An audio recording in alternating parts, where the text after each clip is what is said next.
This is Andy Steiger. Welcome to the AC Podcast.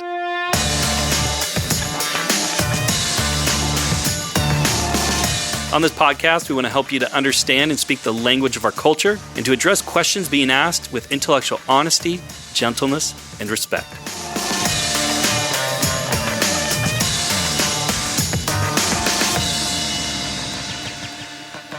Before we jump into things, just wanted to let you know that we have a new podcast season 2 of the Human Project for Kid podcast that will be launching soon. I want to encourage you to check that out. Also, we would love for you to head over to iTunes and give us a rating on that podcast. That would be sure appreciated. I've been getting lots of good feedback from parents that are listening to these podcasts with their kids. They're short, they're insightful, and they've got kids on them that are talking about important subjects. We really think that you'll enjoy it. Today, we are doing an interview in light of it being Valentine's Day coming up on Friday. We wanted to address something with regards to dating and marriage. At the church that I work at, we had Neil and Sharol Josephson that came and spoke to our young adults about dating and marriage. And it was so well received that in the Q&A, we just were able to only scratch the surface of the questions that were sent in, that we decided that we would do an entire podcast where we just addressed the Q&A that came in. And so I think that you might find this interesting. The questions that were texted in by young adults. These are the sorts of questions that they're wrestling with. And I sat down with Neil and Sharol to go through some of them and pray that it encourages you as you listen to us address these issues. Hi, welcome to the AC Podcast. This is Andy Steiger. I am in a different studio today. I'm out at the offices of Power to Change, and I am with dear friends Neil and Sharol Josephson. And they run a ministry that I'm going to have you introduce. I believe it's called Family Life. And if you could introduce yourselves, introduce the ministry that you do. In particular, you guys do a broad range of things, but we're really going to focus today on the topic of marriage. But could you introduce yourselves? Sure. We lead Family Life Canada. There's Family Life, and if you Google Family Life, you're going to get the U.S. version, so go Family Life Canada. And they're great people down south, but we're Family Life Canada. And our purpose is to try to strengthen marriages and families. We just really believe that marriages and family are the core of our country, and that the best foundation of a marriage and family is Jesus Christ. So we blend those truths and convictions. Mm-hmm. Yeah, so primarily we do marriage conferences and seminars and workshops, parenting conferences as well across the country.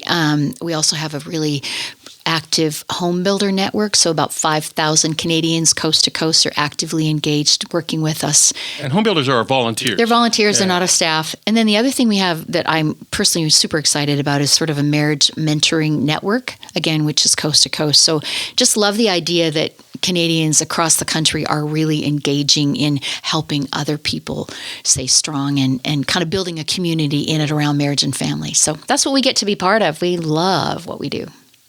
As a part of the ministry you do, you came to our church and you were speaking with our young adults, and we were talking on the subject of dating and marriage, given that we are fast approaching Valentine's. This is kind of the year that we talk on these sorts of subjects.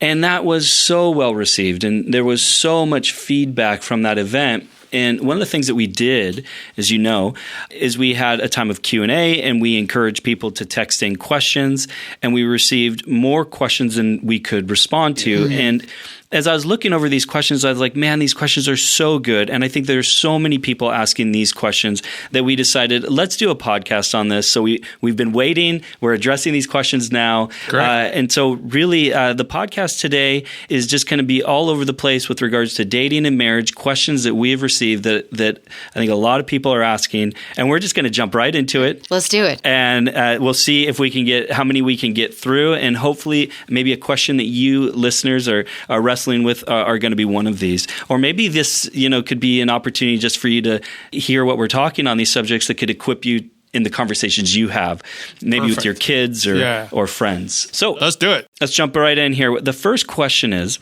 as a single person, how does one enjoy being single? What a great question to start with.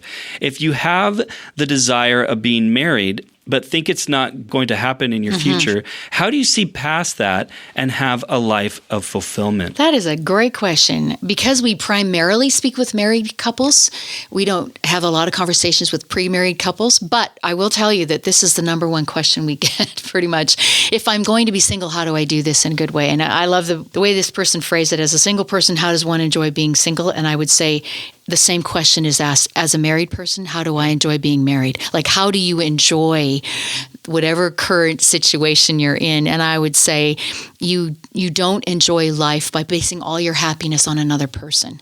You base your worth and your happiness and your joy in our relationship. We're created to be in a relationship with our Creator, and that's where our joy and our happiness comes from. The marriage relationship is a wonderful relationship. I'm not taking anything away from that, but I think our culture has elevated marriage to a point where it's sort of it's an achievement. It's like a marriage cult. Yeah, and I think it really diminishes what we're really called to as human beings, I think. And so I would just say we're not created to be married. We're created to live in relationship with our Creator. Everything that we're called to do as Christ followers, we can do without being married. I think there's some added layers that you get to live into when you're married. So in terms of contentment piece, I think there's a lot that goes into just sort of being, this is the stage of life I'm in, and I'm going to live every moment of this stage of life. I would also say, can I say one more thing? I love what Gary Thomas has to say, actually, all the Garys. You get the Garys mixed up. All the marriage people. You have to be Gary if you're going to be a marriage author. So, but he said we can be lazy in that process too. Like as we're kind of sitting there in our singleness, wishing we were married, we can get kind of lazy and just kind of like, well, I'm waiting for God to bring the right one. And he says we need to be as with everything in our life, we need to be proactive. We need to put ourselves in situations. We need to be working on ourselves. We need to heal our wounds. Like there's a lot to do as a single person, even if you do want to get married. But I guess there's a danger in that thinking too, because then you're always like, everything you do now is so that. And I would say everything you do now is not so that you get married. Everything you do now is so that you get to live in who God's called you to be. And isn't there an interesting premise that's going on here? Then you've been touching on this, is that as though there's something better about being married, that a lot of people forget, even though you get married, you still are very likely going to be single again unless you die before your spouse.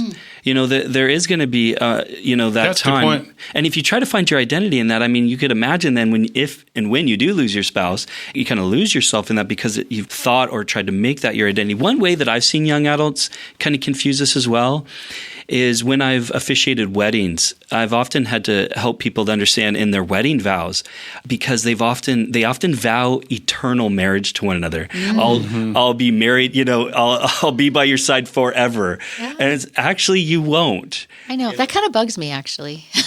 What do you mean? Well, I actually would like to be married to Neil in eternity, but I realize that's not what we're promised. That's not what the scripture says, yeah. Yeah, I guess that is interesting in that regard, because we kind of have this romanticized idea of, totally. That's this forever marriage. It's like, well, actually, no. Yeah. And I think that's a great way to frame it, because the only eternal relationship is our relationship with God. Yeah. And I would just add, we love being married, and I'm a better person for being married to Sharol for 41 years now. But I would really caution people to go, all my issues will go away when I get married. Single is some kind of secondary state, and it's not. I mean, all the things that Sharol said, to pursue faith, to grow as an individual, to make a difference in the world, to be excellent at your craft, whatever that is, to share the gospel, all of that stuff has to happen whether you're single or married. And that's what gives life purpose. It's not like I'm doing nothing until I'm married. That's such a false way of thinking. And the irony is that when you are pursuing those things, when you are living into who God called you to be, and when you are working on becoming a better, wholer, weller person, you're stinking attractive to other people, and and your chances of being married are a lot better if that's what you're going for. I'm not suggesting that's how you live it or why you live that way, but it is kind of the icing on the cake. It does seem, because people are attracted to other people who are fully engaged in living. And growing. When I read this question, I thought of Paul's verse. He says in Philippians 4, I've learned to be content in whatever state I'm in. And I think that's a great thing. Yeah. Well, let's jump into another question here. Here's an interesting practical question, something that, in fact, my roommate in college went through. How do you go about starting a relationship or dating someone who is separated or divorced and also a believer?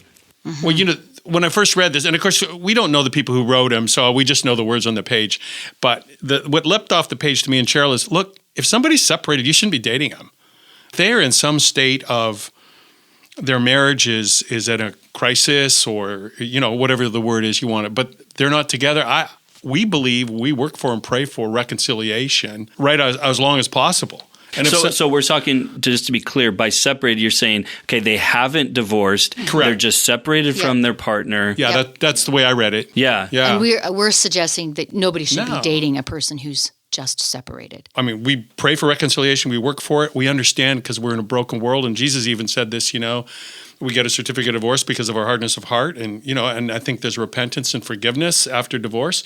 But I think you want that to play out before you would start a relationship with someone. Yeah, I'm not even talking about it from a theological perspective. I'm just talking about it from a practical perspective. Until that first marriage is completely over. And then I would suggest also that there's a period of it is hugely traumatic to go through a divorce. We've walked that journey with friends and family, and it's hugely traumatic. To enter in quickly into a relationship with a person who's just gone through a divorce, I think is a recipe for disaster down the road, quite frankly, because they don't even know yet. They haven't processed all of the stuff from their failed marriage. I guess I'm projecting a lot on the kind of the people that we've known. And we've talked to a lot of people. We have talked to a lot of people. And I mean, we all know a second marriage is the same in some ways. It's a man and a woman trying to figure out how to live together and love each other. So it's the same as every other marriage, but it does have some other layers, and you do bring some things in. And our counsel would be to really make sure that there's a lot of healing and a lot of wholeness before you enter into a marriage relationship. And I wouldn't go deep in that relationship until I was pretty convinced that the other party has made really good faith efforts to deal with their past trauma and their hurt. And then, I have like I was saying, a roommate of mine. He married a lovely girl who had a child out of wedlock, very young when that all happened. And so it was interesting just watching and walking with him through that, and just the prayer that's needed, and as you also just need to be honest. And this is one thing I really appreciate about him, just the honesty of knowing this isn't going to be easy. Right. And there are going to be some challenges here that I can't just romantically gloss over, and I need to be realistic about. Yeah, you didn't hear us say that you shouldn't enter into a relationship with a divorced person. Right, and maybe we should just clarify there. Yeah. I mean, whatever your biblical position is on this, I think you can go on to build a beautiful relationship, second marriage. We've seen it. We've known that. Some of the most beautiful marriages we know are second marriages. All we're suggesting is you really make sure that there's some good healing time in between. Great. Let's jump into the next one. Rapid fire. Here we go. What's the difference between talking to someone, seeing someone, and dating someone? And is it necessary to go through all the stages? This one, I laughed out loud when I read it because I'm like, this was me in college. Oh, really? Okay. Oh, yeah. Well, then why didn't you answer it? No. I'm like, what? I don't know. It all sounded just like, distinctions in wording to me. Oh, really? No. So for me, what do you think? Well, for me, like with my wife now, Nancy, when we were going out for coffee, you go out for coffee once, you go out for coffee twice, and then it was this idea, well, are we dating now? And I remember Nancy looked at me and she's like, no. This is not going to be a dating relationship until you ask me. Okay. And I go, so I need to ask you to be my girlfriend? And she's like, yeah. Okay. Define the relationship. Absolutely. It's that moment, right? That relationship needs to be defined. So, because I'd be really hesitant when just because somebody's maybe gone for a movie a couple times with somebody, or had a coffee, or maybe they went snowboarding or something together, that doesn't mean you're dating. Right. And I think it would be fantastic if in our culture, and certainly in Christian culture, you could spend quality, appropriate time with somebody of the opposite gender without it becoming like, if you could have a holy, proper friendship with somebody of the opposite gender, I think that'd be awesome. But there's a lot of expectations, like if somebody sees you going to the movie a couple times or whatever. So, Yeah, so the difference, I guess, would be clarity and like what's in your heart. And if what's in your heart is some kind of committed relationship, you need to become honest about that, right? Like your wife called you out on that. Again, good for her. I think honesty is the answer to that for sure. Like if you want to know what stage your relationship is at, ask. So you go on a couple dates, get to know a person. If you think there could be something there, ask them, in a moment to define this, Yeah. And it's one of those things, maybe you work out together. Yeah, we are dating.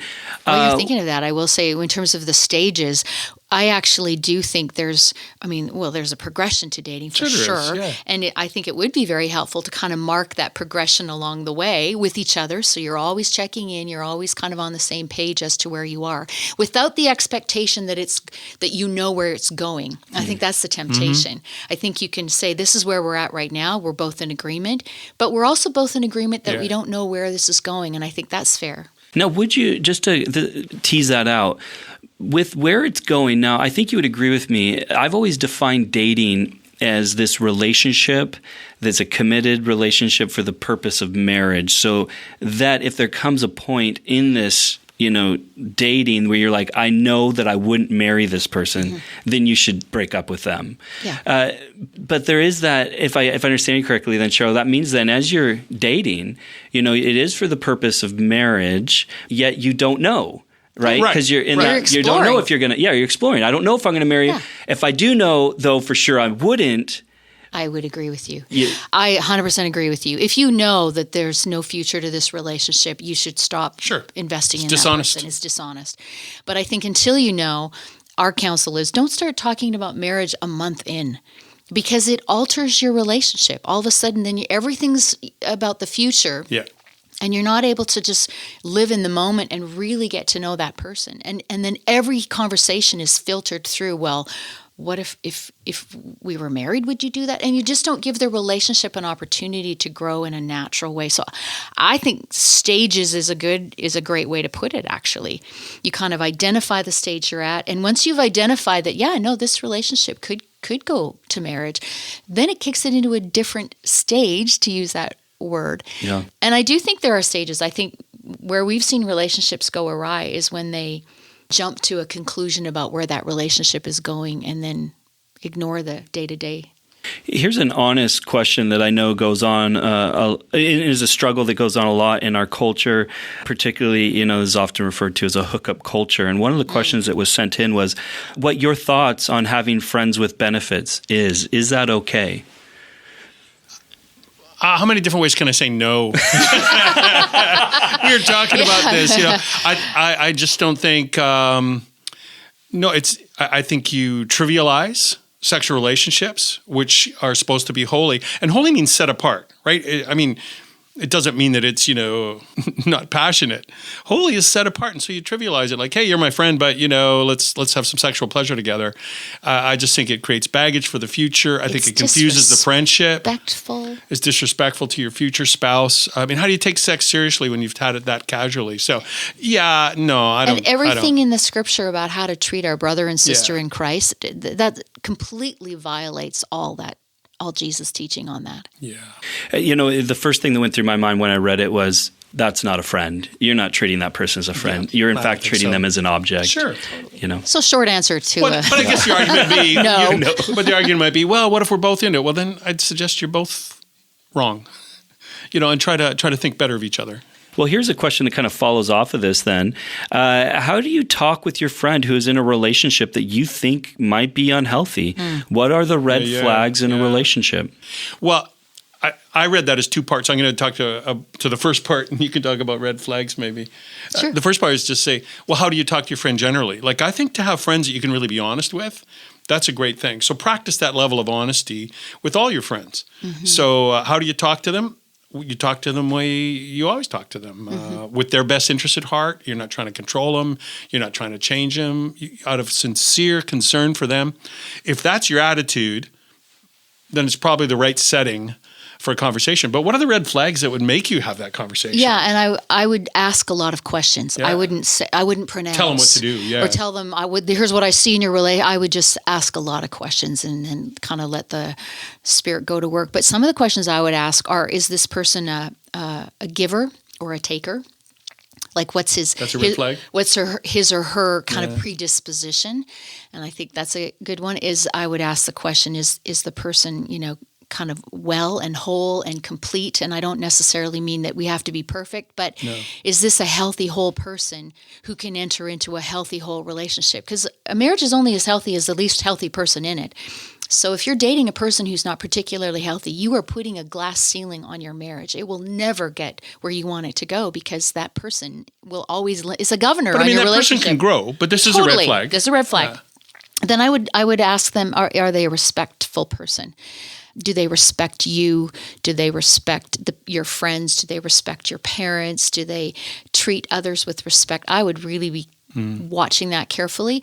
I would watch how they interact with their friends. People who are capable of good friendships are generally capable of good marriage. Goal. If they have no close friends but you, I'd wonder about that. And then it's all comes to, the real estate maxim, right? Location, location, location. When it comes to marriage, it's character, character, character. Like I would just ask about his or her character and then let those questions just bubble up in your friend. And I think once they're planted in his or her brain, they start to see the relationship and maybe see those things in the relationship on their own. I think it's super disrespectful and hazardous to kind of pronounce to somebody that they shouldn't be dating this person. Because you can get the Romeo and Juliet syndrome, which is... Yeah. It's romantic. Everybody's against us, but we'll stand against everybody. But Romeo and Juliet ended up dead. You got to remember that. But, there is this sort of noble thing, A couple red flags for me, big red flags. If the person you're with has uncontrolled anger. Oh, yeah. We all get frustrated sometimes. We all, But a healthy person soon apologizes. Hey, when I said that, I was out of control. Or, I don't know. But just people that have uncontrolled anger, because this happens afterwards. People that have trouble with substances, it doesn't go away just because you have a wedding ceremony. Like these are real concerns. And people that are desperately alienated and angry with their family of origin, they've got issues they need to address. Pornography is one of those as well, right? If they're struggling with pornography, before you're married, just because they get married isn't going to change that. Sad but true. Yeah, no, that's thanks for bringing that up. And that is a great conversation that I think any couple has to have these days. Mm-hmm. And both men and women are using pornography. Sure. And there's freedom from it. But boy, that's something you need to be aware of. And again, find the freedom before. Yeah. The wedding. Don't assume once we're married, we'll have lots of sex. Hey, talk to anybody who's been married, and certainly people with kids. All your sexual desires are not automatically erased. So that's a great point, Andy. Yeah, and I would just say I would suggest that there's a significant period of time if somebody, because I actually had this conversation with somebody last week. Her point was my boyfriend is trying not to do porn or not to use porn, but how long do I have to wait before I realize, he's out of the danger zone? And I said, I think a good period of time, as long as he's being proactive and continuing on in that kind of proactive going after it. And I think he was in a mentoring relationship. Good for him. I think you don't have to break up with him. Come alongside him, cheer him along, encourage him. As long as you're seeing progress in that relationship, I think you can be a really good friend to him in that. Oh yeah, and there's lots of programs you can direct people to as well. Like I think of freedom sessions and other things. Now let's just look at. Before we continue, a message from Andy. Hi listeners, this is Andy Steiger. I just wanted to remind you that I have a new children's book out that I co-authored with Rachel McKenzie called What Am I Worth? You can pick it up at Amazon or apologeticscanada.com. As well, I have a new book coming out in September with Zondervan. The title is Reclaimed, How Jesus Humanizes in a Dehumanized World. As you know, we are living in a challenging time, but I believe with great opportunities for sharing the gospel. This book uniquely uses our humanity to discuss the gospel and what a life of flourishing in Christ looks like that I believe is desperately needed in our world. If you would like to learn more about this resource and help us get the word out, please consider becoming a part of our book launch team and help us get this resource into people's hands. Those that participate will get an early edition of the book and have the opportunity to learn and interact with me on its content. If you would like to participate, let us know by emailing info@apologeticscanada.com. And now, back to the podcast. Other things. Now, let's just look at this question from a little bit different perspective quickly here. What about in marriage? What about you're a married couple and you see another married couple with some... with red flags? Red flags. Yeah. You know, because I got to tell you, this was one for me where I really feel like I haven't been as good a friend for some of my friends who've struggled, where I didn't see those red flags. So I'll jump in here first with a red flag. I had a friend that would often, meet with us, and when we were out hanging around, and he would talk about how him and his wife weren't having sex. And he would ask us, how often are you guys having sex? And it was one of those I didn't realize at the moment, that he was trying to assess the health of his relationship. But what was happening instead was it was kind of like this jockeying of, I have, this much sex, or I have this much, and as a friend, I was not being a friend because I wasn't realizing that he was actually really looking for help, and that this marriage was not healthy. It ended up being in divorce. At this point, they had gone a year without having sex. And I'm telling you right now, if your relationship is in that is a huge red flag. Totally. If you have stopped having sex with each other. Right. But it's one of those moments where you might have a friend who's asking you questions, but it's actually more than just a question. They're trying to assess the health of their relationship. But maybe there's some other red flags that you might see in a marriage where you have to come alongside a friend and go, maybe you guys should seek some counseling. If a friend is, whatever the right verb is, venting about their marriage, pay attention. I mean, there's that healthy, like, oh man, I'm so frustrated at home right now. We never seem to have time, and blah, blah, blah. And venting's healthy, isn't it? Yeah, Like, that's okay. normal. But I'd be listening for some kind of bitterness. When you've been angry long enough, then it starts to become bitter, and then that takes root. So if you start to think, like, I would just come back with, man, that sounds really difficult. Like, is there anything I can do? Or how do you think this is going to change, bro? And see if there's any kind of optimism. Yes, venting is good. And if you can just listen non-judgmentally, that's great. But I'd pay attention to if it's bitterness or if they start having plans to, like, do something else. Yeah. That's a red flag. I actually do think that's a really great point. Because friends can pick up on things if they're attuned to it long before. And I do think couples are kind of subconsciously reaching out for help, but they don't know how to do it. They don't know how to ask for help. They don't know where to go. And so what happens is they show up at a counselor or a therapist's office, and our therapist friends tell us about 4 years too late. Yep. And by that time, the hurt, the baggage is so deep that a lot of couples just don't have the energy to tackle that mountain of issues. Whereas a friend, good friends, could see it in the earlier stages and maybe help them. I would say really proactively, I would encourage my friends to come along to a marriage conference, whether it's a family life one or not. Yep. But hey, we're going to go to this marriage conference, and you know what? We'd love to have you guys come with us. There's a 2-for-1 special, or we'll pay your way, or we'll keep your kids for the weekend so you guys can go. We love you guys. We want to see you thriving. What a great way for parents to be able to bless their kids that are newly married. Hey, I'll watch your kids this weekend. What a great investment of your time. It's really tricky for parents to comment on their kids' marriage, though. Oh, yeah. I would not advise. I would advise that with great caution. I think. But friends, lots of prayer. Maybe take a step back. You would say, hey, for parents with regards to their kids' marriage. One more red flag, then we'll move on. But if you see your friends really withdrawing, like if they used to be a lot more able to show up and enjoy being with you in a group or whatever, and all of a sudden they don't come as a couple, and not just once, but I mean, they are clearly withdrawing. Like, you worry that they're emotionally hiding from y'all, like something dark is happening or something difficult is happening, and they're hiding it. So if people withdraw, or if one party becomes really controlling, that's something we see in marriage too. And either party could be the one that does it. That's a red flag. Well, on this topic of married couples, let's go a little deeper into this. Here's a great question that was sent in. With 2 career-driven people like my wife and I, we both want children and know that they are a gift from God.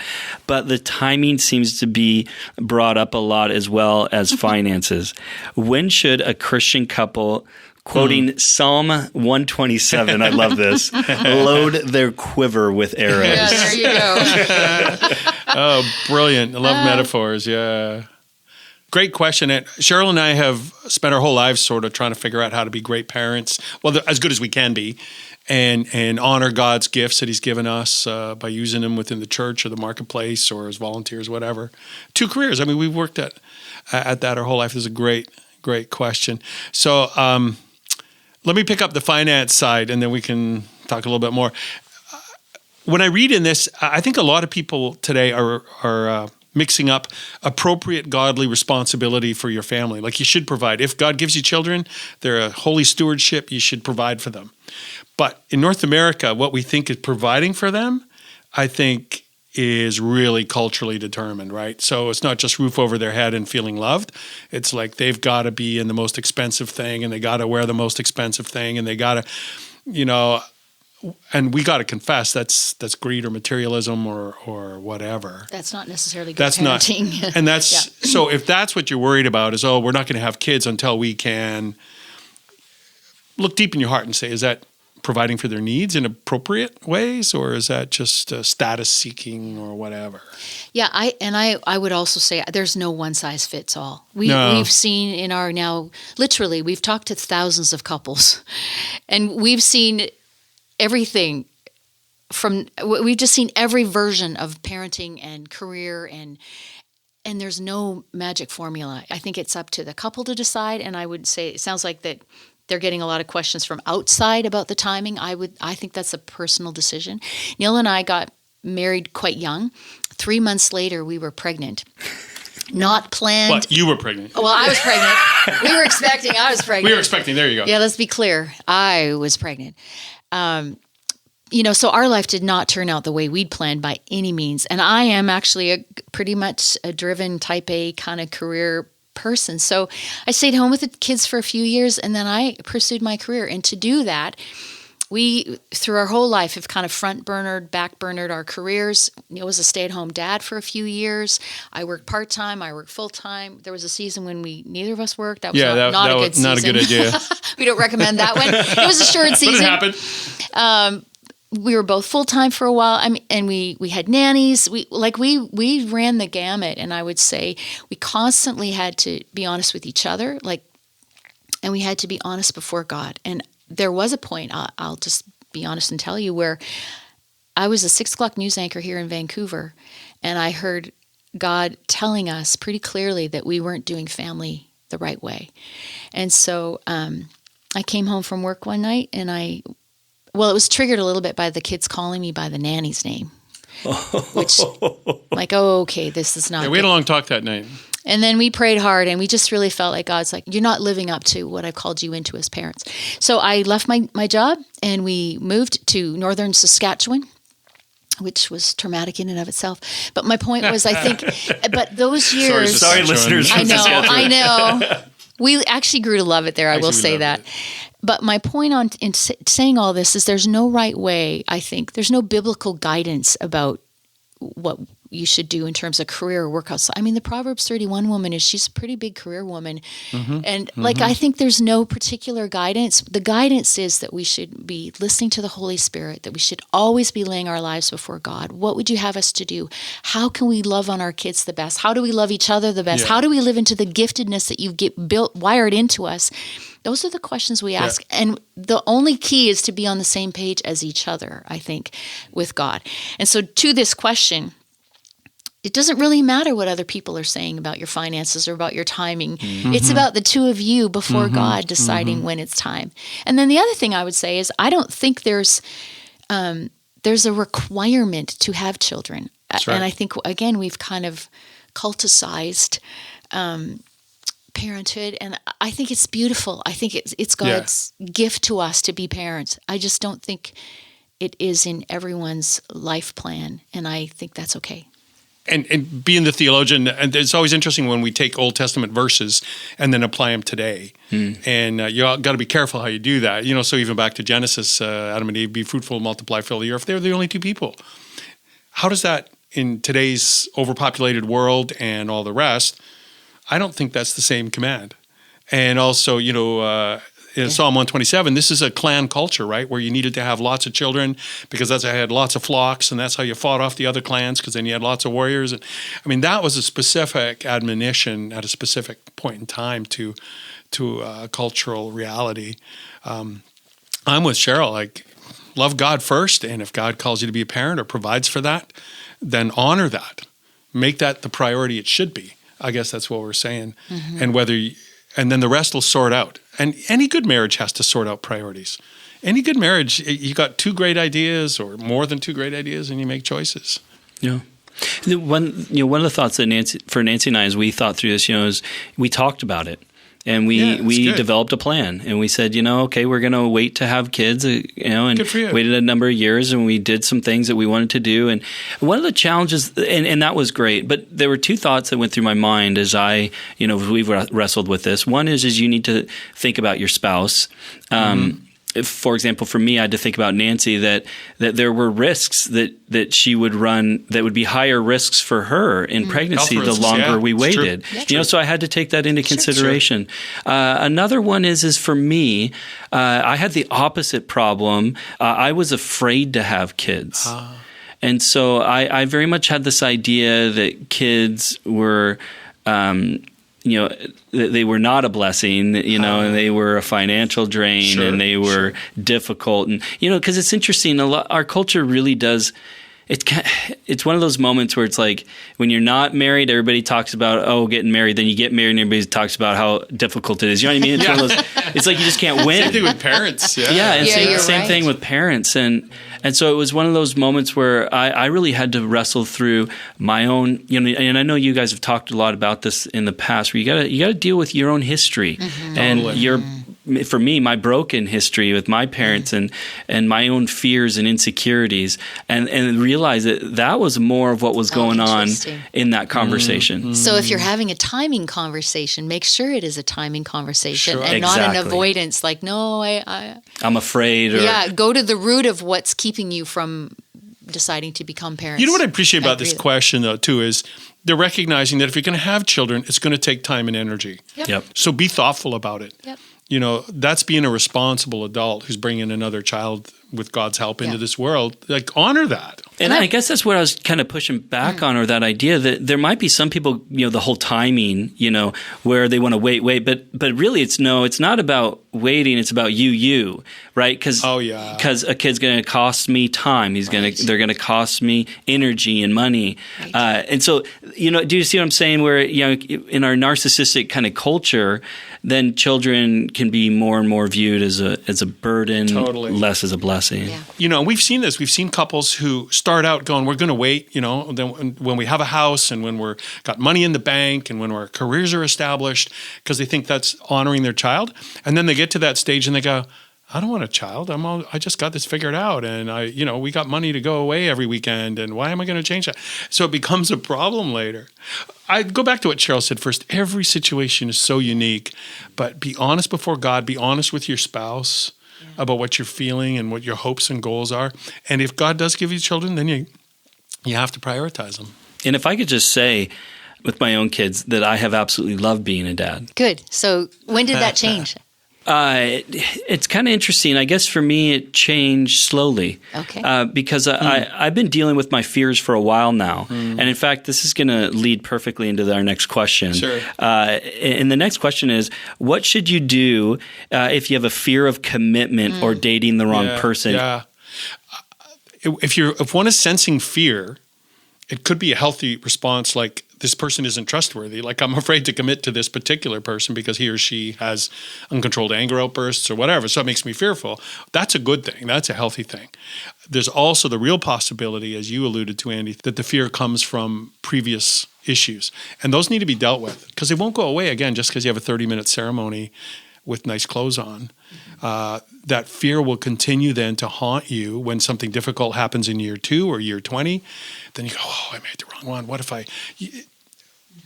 fear is a common, what does it say? 365 times in the Bible we're told to fear not. So fear is a common human issue.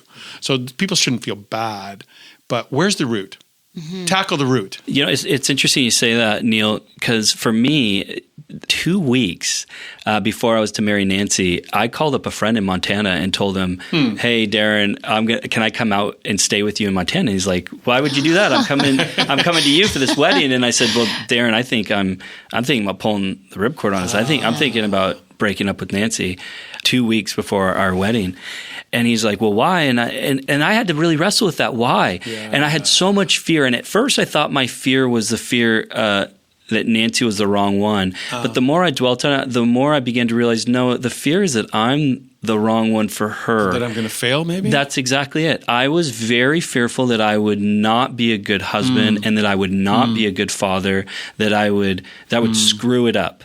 And that was the fear that really I was wrestling with. It took me a while to really nail it down, though. I was going to say, I think that's more common than you might think. I think that's more prevalent than we might think.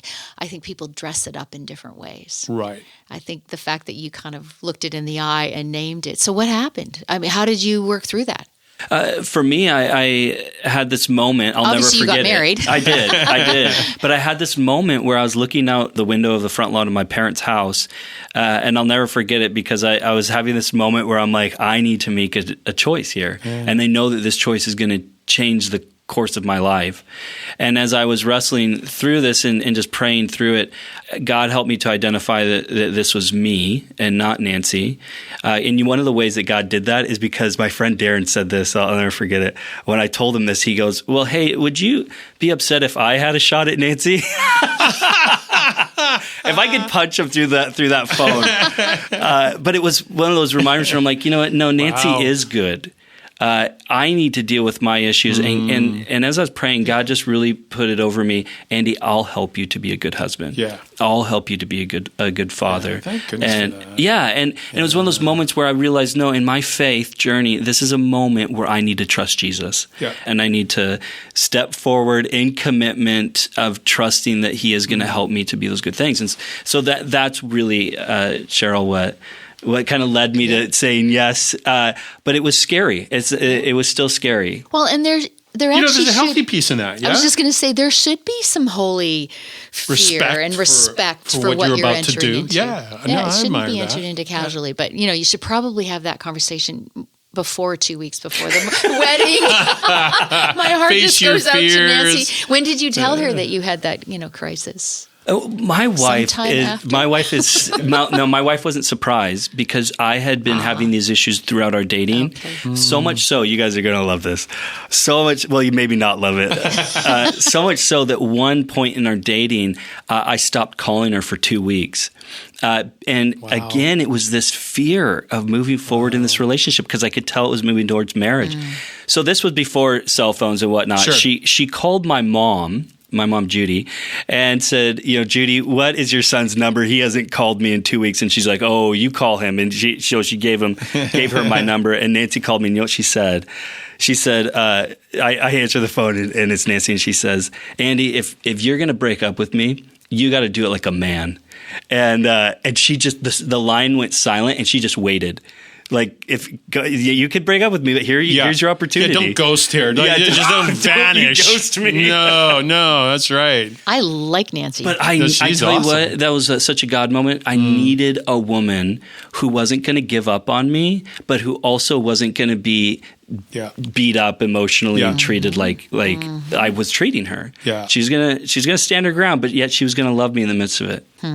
Boy, that's a great illustration for the way relationships need to work. That kind of clear, humble honesty, but firmness. Like, this is what I want for the relationship to be, and I'm going to hold out for it. Good for her. I think we'll go with one more question. Sure. Yeah, shoot. Let's just jump into a question that I hear a lot of people who are both dating and married wrestling with.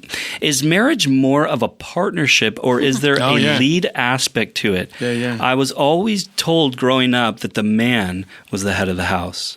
I don't know anybody who has a lasting, healthy, thriving marriage who wouldn't say it's a partnership. Now, that doesn't mean that they wouldn't say, I subscribe and I try to live into that verse where the husband is the head of the wife, as Christ is the head of the church, because, of course, Christ laid down his life for the church. He never used the church to meet his needs. It was never authoritative. So we think it's a partnership in the sense that Sharol is a daughter of God with gifts that God's given her, and she brings it to the marriage. I'm a son of God with gifts that I bring to the marriage. So it's mutual that way. Now, within the marriage, both parties bring their best and play the role that's going to make the marriage holy and reflect God and grow deep in love. Wouldn't you agree? Yeah, and I would say, I mean, it's dressed up in all sorts of theological terms, right? And there's divisions, and you can be a borderline egalitarian, slightly on the complementarian. Like it gets so confusing, and that's where I sort of, we don't really want to attach labels kind of to where we land. Again, I go back to, we need to be scriptural. We need to be humble before the Holy Spirit to make sure. But I would say that leading looks different into every marriage. Like I would say that there are seasons in our marriage where I have been more of the spiritual leader because I've been a little more spiritually healthy in seasons of our marriage. And I would say, because we go through seasons as Christ followers too, right? There's seasons where spiritually I'm a little dry, and I'm blessed to be married to a Christian wife, and that's why the Bible tells us to be married to somebody who shares faith. And she's been the one with the word of wisdom and hope and encouragement. And then there's other times where you're drier, and I'm the one with the word of hope. So that's sort of the partnership thing we're talking about. Yeah, and I think it's how you define leadership. I think Yeah. if you have a strict kind of role based idea of what leadership looks like, a leader does I don't buy into that theory. I think leadership is something that is servant-hearted and humble and always seeks God's direction on the best for the other. And in that way, we should both be leaders in our marriages. So that's where we land on that. But I completely agree. This is something that I find interesting, though, because a lot of couples will get into some pretty heated arguments over this. I know Nancy and I did at one point. We laugh about it now, but when we were dating, we argued about, who was going to do the finances, Right. Because we really saw that as this like leadership role, who's going to lead the finances in the house. Right. Now we try to fight for who doesn't have to do it, but it's so funny that when you're married, what you argue about that you think's important, oftentimes isn't as important as you think it's going to be. In theory, and then you have all sorts of questions about, well, what if it comes down, we have to make a decision, and you think this, and I like, who's going to break the tie? That we get asked that by dating couples all the time. We almost never get asked that by married couples. The reason is, if you're healthy and happy in your marriage, you've figured out how to. I can count on 3 fingers the number of times where we have seen big life things. I mean, not just where you go for dinner. We disagree on that all the time. And then you just take turns. But on big life decisions, I can only think maybe even 2 where we've really seen things very differently. And I would say in one case, I heard very clearly from God, and Neil didn't hear a clear voice. Right. So we went with what I thought. What you heard. I didn't hear a contradictory voice. I just didn't hear anything. Vice versa. We had the same thing happen a few years later. Major life decision, but in reverse. Actually, to come to Family Life Canada and lead this. Neil heard it clearly from God. That is what we should do. And I did not. I did not see it. I did not think it was time for a move. I did not see it at all. And I said, you know what? I trust that you're hearing from God. I believe that you heard what you heard. And so, all right, let's move.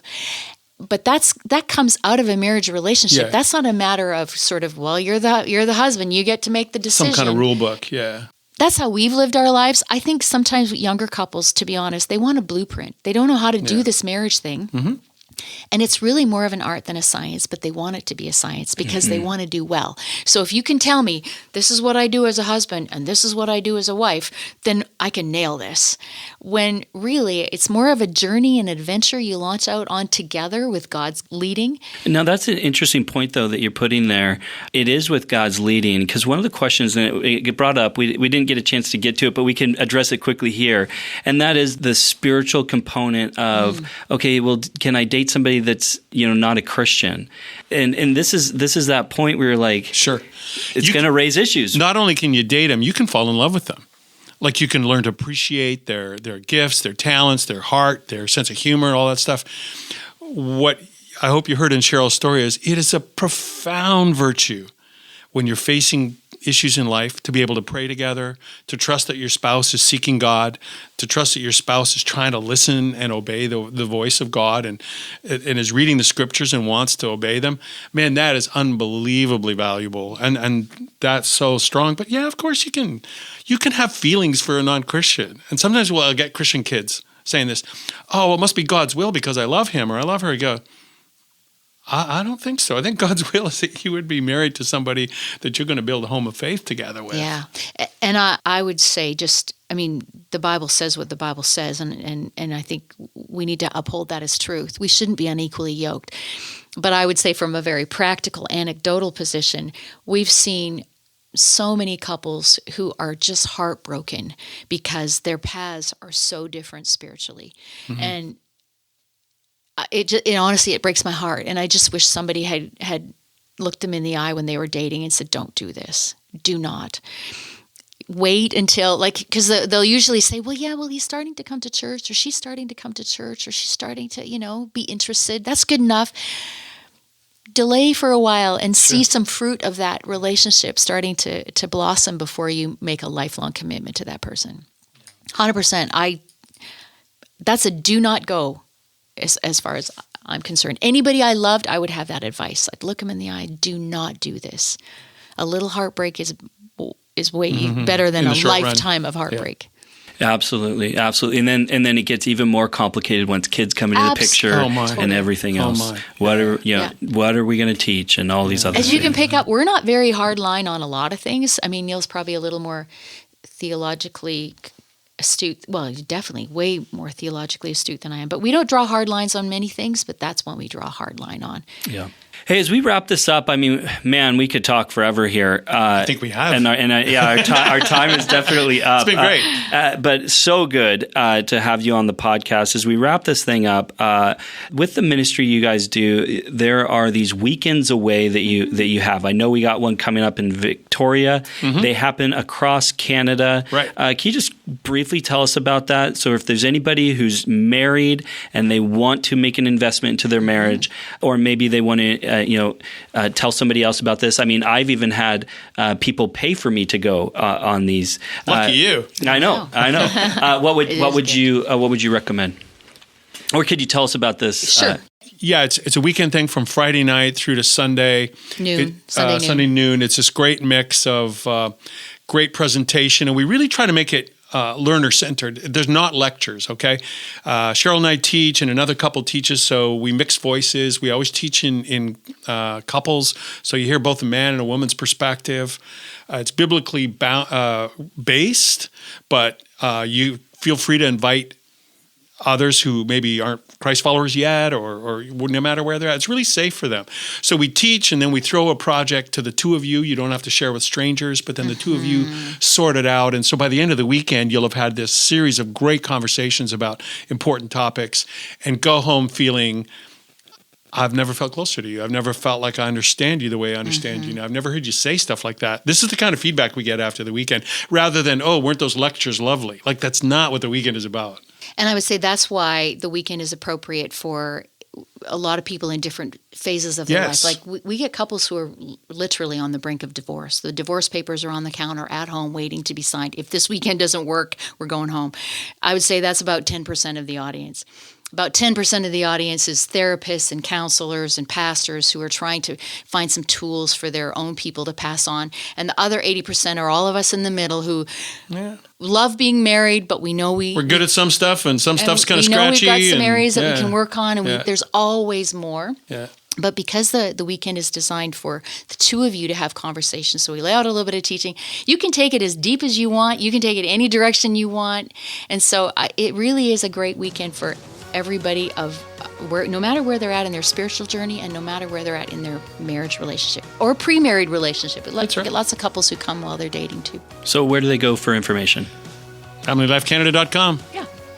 Weekend getaway. Some of them are huge. Some of them are like 700 people in a room, and some of them are like 150 people in the room. So, But again, it's about the two of you. It's not a small group thing, I guess, is what I'm saying. Is there's no risk to you as a couple. You won't be exposed.